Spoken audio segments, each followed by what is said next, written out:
Basically, I grew up in Luton, really rough place. One particular day, I must have been about 13 or 14, I witnessed a murder in the town centre. And that my whole life from that moment changed, became really depressed and couldn't sleep.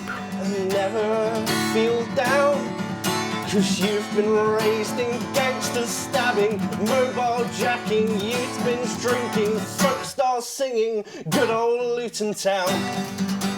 When I got to the age of about 17, a friend in my class was murdered. My friend's ex killed her and just ended up suicidal. Ended up in the mental asylum. This is the song of how I actually ended up in the mental asylum. It's called 30 Pills. My shaky hands, they hide the light. It was when I attempted suicide, when life almost had no purpose or meaning, and when I woke up after that and almost got given a second chance by myself, or if you're religious, a higher being, whatever you like to call it. Today's a day I die. Today's a day I die. Today's a day I die. With you on my mind. And that's a very, very strong song for me, because it's almost the pinnacle moment where almost music itself had changed. Well, my aspirations in music and what it means, its definition had almost changed at that specific moment. So to write a song about it is something special to me. So I guzzle down the capsules, they taste so sweet and they taste so raw. I've never felt like this before, I don't want to feel it anymore. And I climb into the sea, those freezing tides come after me beside, and smells my fear and draws me close, he knows the end is near.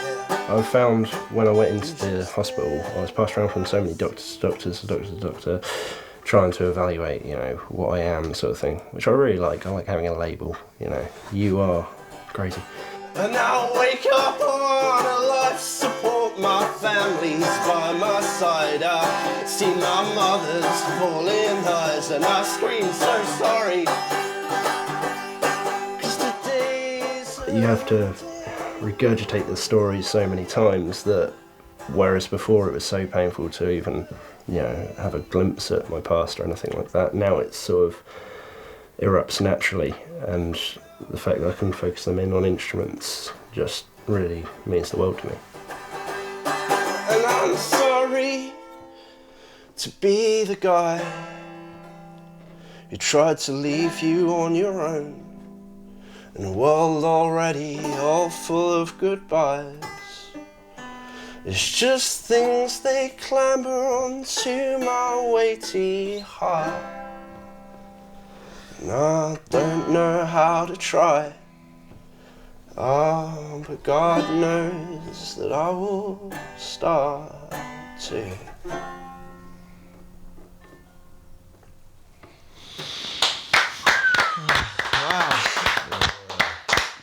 Well done, Lester. Wow. Yeah, I'm blown away. Blown away, completely blown away.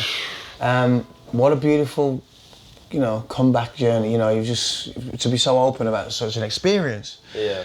You know, you've obviously chosen a music which is that you can bare your soul with, which is like takes the pressure off a lot of stuff. You know, that just you can move that energy through that. In an age when there's so much affectation, people are like they're trying to emulate something they heard on MTV and so fake, or they're thinking about aspects of fame rather than music.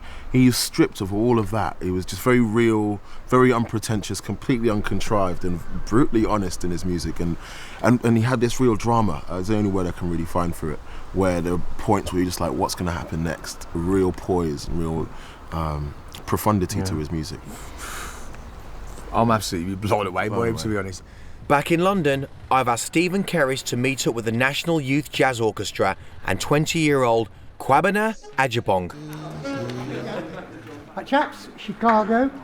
1, 2, 1, 2, 3, 4. The players come from all over Britain, but most of them are London-based, but by no means all. Lots of singers we've had. What's her name again? Amy Winehouse was the one, the sort of best known one, I guess, that we have had here. Chicago, Chicago, that toddling town. Chicago, Chicago, I'll show you around. I'm a baritone bass, but I do lots of gigs and some sessions where I have to sing a lot higher than that, so that's really helped me expand my range.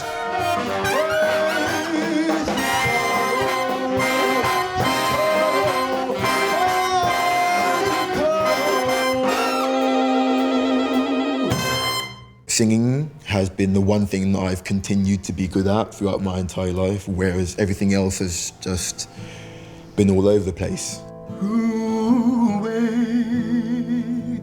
In the water, wade in the water, children wade in the water. Oh, God's gonna trouble the water. Wade in the water. When I was younger, I lived with my mum who, her behaviour was unusual, to say the least. She wasn't treating me in quite the way I think a child should be treated. She wasn't very nice. That meant I then had to go into care. Wade in the water, children. Having been through the foster care system and come out at the other end, I feel like I'm a whole better person for it. You know, some people say that it's like the worst thing that could happen to you, but I can't imagine anything else that would have been better. You know, things are going pretty well at the moment. God's gonna trouble the water. How does it feel getting those low notes? I love it. I just love digging down deep into that. So these gospel songs, have they been like a soundtrack to your life? Have you found something in them that is more than just music, or? Lots of things happened in my life, kind of moving from place to place, you know, going into care. Lots of kind of confusing things that happen for someone at that age. But it was kind of, you know, my outlet. I would love to be part of Goldie's collective and to work with other young people. It would be a great new experience. I like doing new things. Coming for to carry me home. Swing low, sweet chariot. Coming for to carry me home.